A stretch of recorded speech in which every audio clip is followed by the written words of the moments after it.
இந்த ஐபிஎல் டோர்னமெண்டோட 55வது போட்டியா தர்மசாலா மைதானத்துல பஞ்சாப் மற்றும் டெல்லி அணிகள் மோதிய போட்டியில 210 ரன்களை சேசிங் செஞ்ச டெல்லி அணி 19 ஓவர்ல போட்டியை முடிச்சிருக்கு. இந்த டோர்னமெண்டோட 46வது போட்டி வர புள்ளிப்பட்டியல்ல முதலிடத்துல இருந்து வந்த பஞ்சாப் அணி அந்த 46வது போட்டியா குஜராத் அணிக்கு எதிரான போட்டியில தோல்வியை சந்திச்சப்ப கூட இந்த போட்டியில நாங்க தோற்றது ஒன்னும் பிரச்சனை இல்ல, இன்னும் புள்ளிப்பட்டியல்ல முதலிடத்துல தான் இருக்கும் அப்படின்னு சொல்லியிருந்தாரு. ஆனா தற்போது இந்த டெல்லி அணிக்கு எதிரான போட்டியின் தோல்விக்கு பிறகு பார்த்தோம்னா தற்போது பஞ்சாப் அணி புள்ளிப்பட்டியல்ல 4வது இடத்திற்கு தள்ளப்பட்டிருக்கு. குறிப்பா தற்போது புள்ளிப்பட்டியல்ல சிஎஸ்கே மற்றும் பஞ்சாப் அணிகளை ஒப்பிட்டு பார்த்தோம்னா இந்த டோர்னமெண்டோட முதல் பாதியில சரியா விளையாடாத சிஎஸ்கே அணி தற்போது பஞ்சாப் அணிக்கு நிகரான வெற்றிகளோட புள்ளிப்பட்டியல்ல சமன்ல இருக்கு. இருந்தாலும் மழை காரணமாக ஒரு போட்டி ரத்தான சூழல்ல பஞ்சாப் அணிக்கு ஒரு பாயிண்ட் கூடுதலாக வழங்கப்பட்டிருக்கு. இதன்படி தற்போதைய சூழல்ல மொத்தமா புள்ளிப்பட்டியல பார்த்தோம்னா ஆர்சிபி, ஹைதராபாத் மற்றும் குஜராத் அணிகள் டாப் 3 இடத்துல இருக்கு. பஞ்சாப், சிஎஸ்கே மற்றும் ராஜஸ்தான் போன்ற அணிகள் ஒரே வெற்றிகளோடு அடுத்தடுத்து புள்ளிப்பட்டியல்ல 4வது இடம் யாருக்கு என்ற போட்டியோடு இருக்கு.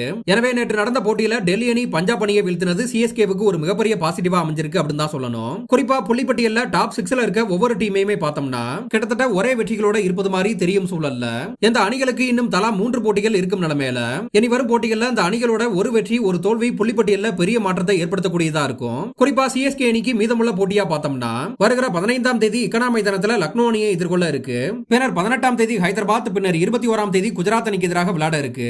இதுல கடைசியாக விளையாடக்கூடிய ஹைதராபாத் மற்றும் குஜராத் அணிக்கு எதிரான போட்டியை பார்த்தோம்னா புள்ளிப்பட்டியல்ல யாருக்கு எந்த இடம் அப்படின்னு ரொம்பவே ஒரு போட்டித்தன்மை வாய்ந்த ஆட்டமா இருக்கும் அப்படின்னு தான் எதிர்பார்க்கப்படுது.